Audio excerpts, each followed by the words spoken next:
तो दोस्तों, superior Sunday के नए एपिसोड में आप सभी का स्वागत है, जहां पे हम बात करते हैं ऐसी चीजों के बारे में जिससे आम जनता को तो नहीं मगर एक सुपर हीरो फैन को जरूर फर्क पड़ता है। तो इसीलिए चलो शुरुआत करते हैं हम सभी के प्यारे मार्वल यूनिवर्स से, जिसमें कि सबसे पहले जैसे कि मैंने पहले भी बताया था कि हो सकता है हमें ड्रैक्स और गमोरा के आर्टिस्ट आने वाली मूवीज में ना दिखे, और अब ये बात ऑफिशियली एक तरह से कंफर्म हो चुकी है, जिस पर उनके पर्सनल रीजंस हैं। और शायद इसी वजह से गमोरा स्टार लॉर्ड के इतने प्यार से कहने के बाद भी उसके पास वापस लौट कर नहीं आई। पर चलो यहाँ पे हम ये कह सकते हैं कि गमोरा एवेंजर्स के साथ में है, पर आने वाली मूवीज में ड्रैक्स का ना दिखना कैसे जस्टिफाई होगा ये तो बस अब मार्वल जाने। खैर हम इसके आगे बढ़ते हैं। जैसे कि हम सभी को पता है कि काफी सारे राइटर स्ट्राइक पर है, जिसकी वजह से काफी शो नहीं आ पा रहे। अब इसकी वजह से मार्वल की आने वाली सीरीज यानी वंडर मैन को भी शट डाउन कर दिया है, क्योंकि उसके राइटर्स भी गायब है। अब देखना यहाँ पे ये है कि ये मामला कब तक चलता है। अब इसके बाद जेम्स गन जो कि guardian of the Galaxy movie के डायरेक्टर है, उन्होंने अपने 3 फेवरेट सुपर हीरो मूवीज के बारे में बताया है,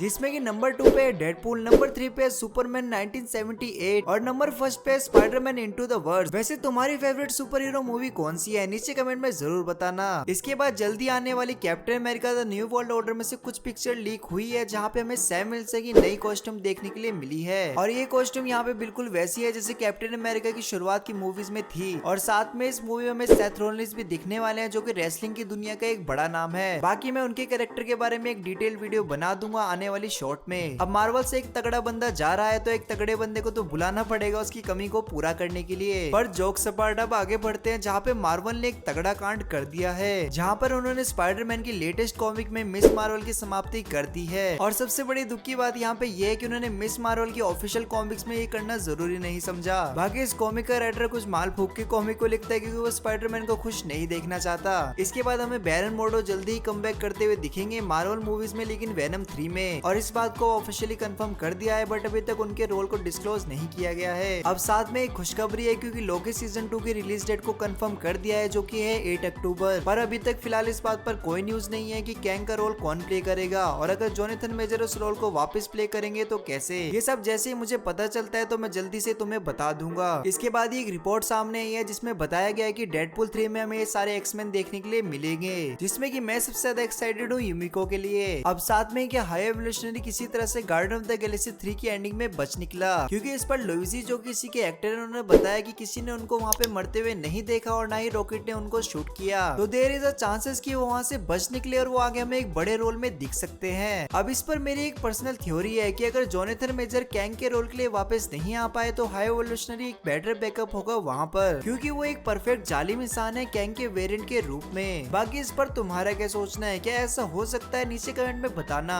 बाकी यहाँ पे अब बात कर लेते हैं डीसी यूनिवर्स के बारे में, जिसमें कि सबसे पहले एक रूमर सामने आया है, जहाँ पर जेम्स गन ने नई लुइस लेन की खोज जारी कर दी है, जिसमें कि फिलहाल इन एक्ट्रेस का नाम सामने आया है जो कि उसका रोल प्ले कर सकती है। अब इसके बाद ही Shazam Fury of Gods DC की अभी तक की वर्स्ट परफॉर्मेंस वाली मूवी बन चुकी है, जिसने कि सिर्फ $133 मिलियन कमाए, और यहाँ पर उसका बजट ही $125 मिलियन से ज्यादा था। पर मेरे हिसाब से मूवी इतनी बुरी नहीं थी और डीसी के कांडों ने इसको इतना नीचे गिराया। पर अब आगे बढ़ते हैं, जहाँ पर जेम्स गन ने बताया कि वो सुपरमैन की आने वाली मूवीज को एक इमोशनल एंगल देना चाहते हैं, ताकि ऑडियंस उसकी इंसानियत वाली पार्ट को समझे। और जैसे कि हम सभी को पता ही है कि जेम्स गन ने गार्डियन ऑफ द गैलेक्सी को भी डायरेक्ट किया ही है, तो वो शायद सुपरमैन की आने वाली मूवीज को भी ऐसे ही पेश करना चाहते हैं। बाकी जेम्स गन एक बेहतरीन राइटर और डायरेक्टर है, तो वो देखते हैं क्या कमाल करते हैं। इसी के साथ डीसी की अपकमिंग शो द पेंगुइन को भी स्टॉप कर दिया गया है राइटर स्ट्राइक की वजह से। बाकी फिलहाल के लिए बस इतना ही, मिलते हैं आपसे नेक्स्ट संडे को।